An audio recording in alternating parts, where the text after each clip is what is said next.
কি করো? এই যে কাটা বাছা করতেছি। কালকে যে লাউ আনছো না, লাউটা দেখো একেবারে কচি, খুব সুন্দর হয়েছে লাউটা। চিংড়ি মাছ দিয়ে পাক করো। চিংড়ি মাছ দিয়ে খাবা? এই যে লাউটা কেটে নিচ্ছি, লাউ চিংড়ির জন্য এই যে 3 কোনা করে কেটে নিচ্ছি। লাউ রান্না করার জন্য কোটা বাছা করে নিলাম। এই যে চিংড়ি মাছ, এগুলো দিয়ে লাউ রান্না করবো। রান্না শুরু করে দিই। প্রথমে দিয়ে দিচ্ছি তেল। পেঁয়াজটা বাদামি রং হয়ে এসেছে, লবণ দিয়ে দিলাম। এখন সবগুলো মশলা আমি একে একে এখানে দিয়ে দেবো। আদা রসুন দিয়ে দিলাম,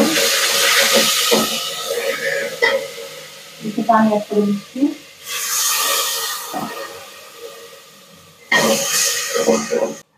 হলুদ গুঁড়া সামান্য। আমার মাকে দেখতাম লাউয়ের মধ্যে খুব অল্প মশলা দিয়ে রান্না করতো। এটা কিন্তু রান্নার স্বাদটা, মানে লাউয়ের স্বাদটা, অরিজিনাল স্বাদটা পাওয়া যায়। তো মশলাগুলো কষায় নিচ্ছি। মশলা কষানো হয়ে গিয়েছে, চিংড়ি মাছ দিয়ে দিচ্ছি। চিংড়ি মাছগুলোকে খুব সুন্দর করে কষিয়ে নিতে হবে। চিংড়ি মাছ কষানো হয়ে গিয়েছে, এখন লাউগুলো দিয়ে দিচ্ছি।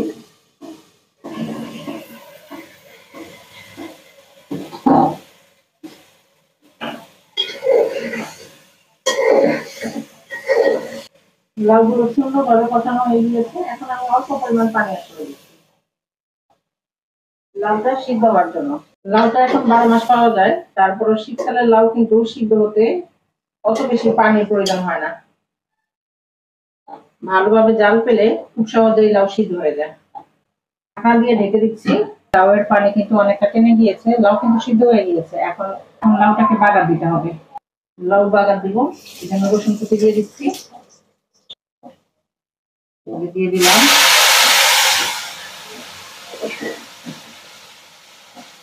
বাগার দিয়ে দিলাম।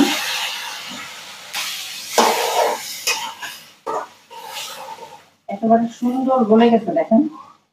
কাঁচামরিচ কুচি, এই যে ধনেপাতা কুচি দিয়ে দিলাম। মাটির চুলায় রান্না করলে যেরকম স্মেল বের হয় না, ঠিক ওই রকম একটা স্মেল বের হচ্ছে।